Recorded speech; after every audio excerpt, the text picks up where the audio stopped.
गुरुजी नमस्ते। नमस्ते नमस्ते। हर हर महादेव। बच्चों कहो क्या हाल चाल है?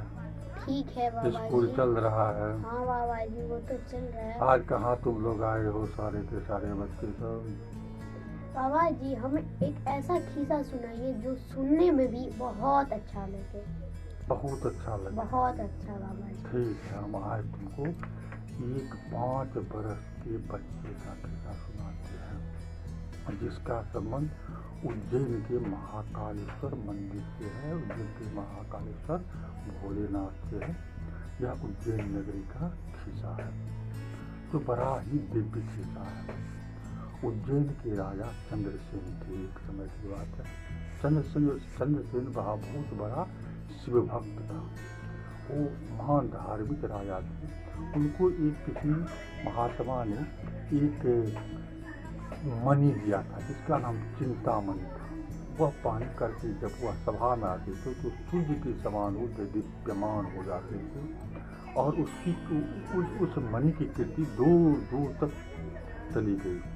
लोग दूर दूर के राजाओं महाराजों में उस मणि को प्राप्त करने के लिए ईर्ष्या उत्पन्न हो गया, लालसा उत्पन्न हो गया। किस तरह से हम चंद्रसेन से उस मणि को प्राप्त करें, क्योंकि वह मणि पहन करके राजा चंद्रसेन सर्वश्रेष्ठ राजा हो गए थे। तो बाकी तमाम भारतवर्ष के जो राजा थे उन लोगों के मन में क्या हो गया और उन सब ने विचार किया कि अब हम सबको मिल करके, क्योंकि अकेला किसी की हिम्मत नहीं होती थी कि उससे जुड़ करके जीत सके, तो सब राजाओं ने मिलकर फैसला किया कि हम सभी एक ही बार में उज्जैन पर चढ़ाई करेंगे, घेर देंगे चारों तरफ से और राजा से वह जो दिव्य मणि है उसको प्राप्त कर लेंगे, उनको राजा को मार देंगे। ऐसा विचार करके सभी राजाओं ने चारों तरफ से आकर के श्री महाकाल के मंदिर के उज्जैन नगरी को चारों तरफ से घेर लिया। राजा को जब इस बात की सूचना मिली तो राजा जो है तो वहाँ से उठ करके सीधा महाकालेश्वर के मंदिर में जाकर के पूजा की और पूजा करके विधिवत बैठ करके बाबा का ध्यान करने लगे। उसी समय एक ग्वाली अपने 5 साल के बच्चे के साथ उस मंदिर में आती है और बाबा महाकालेश्वर को प्रणाम करके चली जाती है। जब वह घर चली गई तो उसकी ग्वाली तो अपने काम धंधा में लग गई, घर के कामों में लग गई।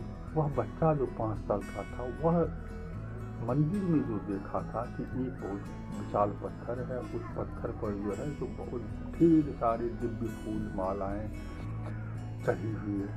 तो बच्चे ने क्या किया और एक आदमी उस पर वहाँ पर बैठ करके आँख बंद करके बाबा का ध्यान कर रहा। तो उस बच्चे ने अपने घर पर आकर के एक बड़ा सा पत्थर कहीं से उठा कर लाया और उस पर ढेर सारे फूल, जो फूल उनको मिला, पत्ती मिला, उस सब दे करके उस पत्थर का पूजन किया। और जैसे वो पूजन किया था वैसे उसने पूजन किया। पूजा करके जैसे वो घर में देखा कि कोई आदमी बैठा हुआ है जिस आसन जिस मुद्रा में, उसी आसन और मुद्रा में वो भी आकर के बैठ गया। बहुत देर तक बैठा रहा। फिर कुछ देर के बाद जब जो उसकी माता देखती है बच्चे का नहीं देखती है तो बच्चे को खोलने लगती है। बच्चे को खोलते खोलते हुआ देखा कि बच्चा जो है तो पत्थर है और पत्थर पर ढेर सारा फूल पत्ती चढ़ा दिया है और आँख बंद करके बैठा हुआ। बच्चे की माँ जाकर खा, चलो बेटे खाना खा लो, खाने का समय हुआ, उसके बाद फिर आकर अपना खेलना। तो बच्चे ने कोई आवाज़ नहीं किया। फिर उसकी माँ जो 1 बार 2 बार 3 बार खा, लेकिन बच्चे तो ध्यान में मस्त था। उसका तो ध्यान स्वभाव समाधि लग चुका था जो जिसको उसकी माता नहीं भाप सका। तो उसकी माता बोली बच्चे वैसे है तो उसका क्या है। तो उसकी माता जोर से उसको झकड़ा, फिर भी बच्चा नहीं उठा। तो अंत में गुस्से में आकर के उनकी माता ने एक थप्पड़ उस बच्चे को दिया और उस पत्थर को उठा करके फेंक कर अपने काम में लग गई, चली गई। बच्चे ने जब देखा कि उनकी माता ने उस पत्थर को उठाकर फेंक दिया तो वह अचेत हो गया, जोर जोर से चिल्लाने लगा महादेव महादेव करके। वह मूर्छित हो गया। बड़ी देर तक मूर्छित रहा। जब मूर्छा टूटने के बाद वह देखता है कि जिस जगह पर वो बैठा था उसी जगह पर बहुत विशाल दिव्य मंदिर बन गया है। सोने चांदी के आभूषणों से युक्त वह दीवार था। उसमें अनेकों तरह के बहुमूल्य रत्न जड़े हुए थे। उस मंदिर में वो जिस पत्थर का पूजा किया था वही पत्थर रखा हुआ था और उस पर जो फूल पत्ती उन्होंने चढ़ाया था वही वो फूल पत्ती उस पर चढ़ा हुआ है। देख करके चारों तरफ देख करके बच्चे को बहुत आश्चर्य हुआ। फिर वो आश्चर्य होकर के अपने घर की तरफ दौड़ा। जब घर की तरफ देखा तो उनका घर जो कि झोपड़ी था, घास फूस का घर था, वो दिव्य आभूषणों से सोने के महल बन गया, स्वर्ण महल हो गया था। उसके अंदर में जब वह गया तो देखता है कि उनकी माता जो है सोने के पलंग पर लेटी हुई है। उनके शरीर पर जो वस्त्र है वो बहुमूल्य वस्त्र है, दिव्य वस्त्र सब धारण की हुई वह सोने के पलंग पर सो रही है। फिर जाकर उस बच्चे ने जोर से अपनी माता को जगाया। जब उसकी माता जाती तो देखती है कि इस तरह देखती है तो उनका भी आश्चर्य का ठिकाना नहीं रहा। फिर वह वालिद अपनी चारों तरफ देखी तो उसका भी आश्चर्य था, लेकिन यह बात किसी से छिपा नहीं रहा, क्योंकि यह घटना जो है दिन दिहाड़े हुई थी और दिन दिहाड़े इतना बड़ा चमत्कार देख करके गांव समाज के पूरे लोगों में खलबली मची। सभी दौड़े आकर के उन बच्चों का दर्शन किया, महाकाल के चमत्कार को नमस्कार किया, प्रणाम किया। राजा से भी यह बात, राजा को जब यह बात की पता चली तो राजा सर्ववन से बच्चे से मिलने के लिए आए। बच्चे को अपने हृदय से लगाया, उनको ढेर सारे उपहार दिए। राजा चंद्रसेन की जो शत्रु राजा थे, जो राजा पूरे उज्जैन नगरी को घेर करके चारों तरफ सेना सहित खड़े थे उनको परास्त करने के लिए, उसको मारने के लिए, उनको पास जब यह सूचना मिली तो सभी राजाओं ने अपना हथियार डाल दिए और उन्होंने आपस में विचार किया कि जिस राज्य के बच्चे इतने बड़े शिव भक्त हैं उनके राजा कितने महान भक्त होंगे और अब उनसे किसी शिव भक्त से बैर करना तो वंश का नाश होना ही है। इसलिए सभी राजाओं ने अपनी बैर भाव को समाप्त करके आकर के महाराज चंद्रसेन के चरणों में मुकुट रख दिया और उस बच्चे का भी आलिंगन किया, उठा करके हृदय से लगाया। उसको भी ढेर सारे उपहार देने लगे। उनकी प्रसन्नता के लिए, महाकाल की प्रसन्नता कृपा प्राप्ति के लिए उनको खुश करने के लिए किया।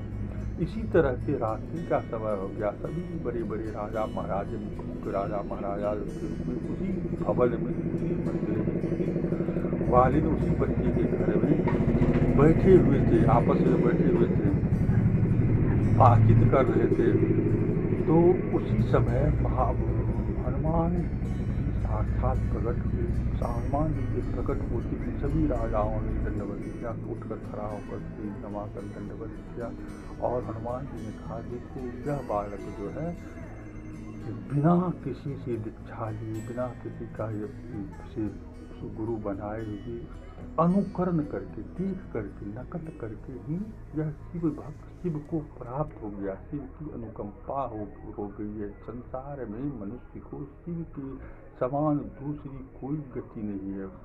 शिव कितने दयालु है, कितने औदार्यदानी है। इस बच्चे पर कितनी बड़ी कृपा क्षण मात्र में ही हो गई है।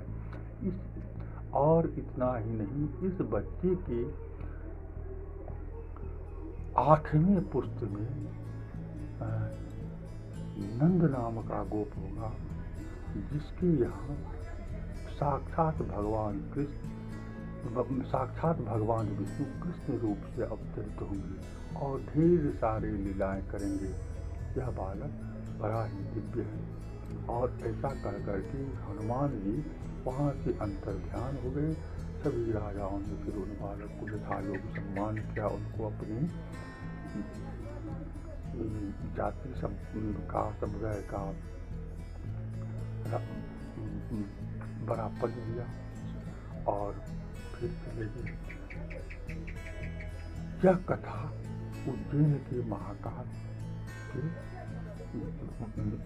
महाकालेश्वर मंदिर की कथा है। इस कथा को सुनने मात्र से, किसी को सुनाने मात्र से समस्त कामनाओं की सिद्धि स्वभावतः हो जाती है। यह कथा सभी के लिए, सभी को सुनना चाहिए। बच्चे, बूढ़े, नौजवान सभी ये कथा सुन करके शिव भक्त हो जाएंगे। ऐसी कथा की दिव्य महिमा है। अनेकों फल के, अनेकों मनोकामना की प्राप्ति के लिए यह कथा नित्य श्रवण करना चाहिए, सुनना और सुनाना चाहिए। यह कथा शिव पुराण के 12 ज्योतिर्लिंग के महात्म्य में, महाकालेश्वर के महात्म्य में उद्धृत है। हर हर महादेव। आज हम इतना ही कथा कहेंगे। अगर आपको यह कथा से कोई प्रेरणा मिली, आपको यह कथा अच्छी लगी, तो हमारे चैनल को लाइक करें, सब्सक्राइब करें और शेयर करें, ताकि आपको हम ढेर सारी दिव्य कथा, अनसुनी हुई कथा, पुराणों की कथा आपको हम फिर से नित्य सुनाए। ऐसी हमारी आपसे भी प्रार्थना है। जय जय महादेव, हर हर महादेव, जय श्री महाकालेश्वर की जय हो।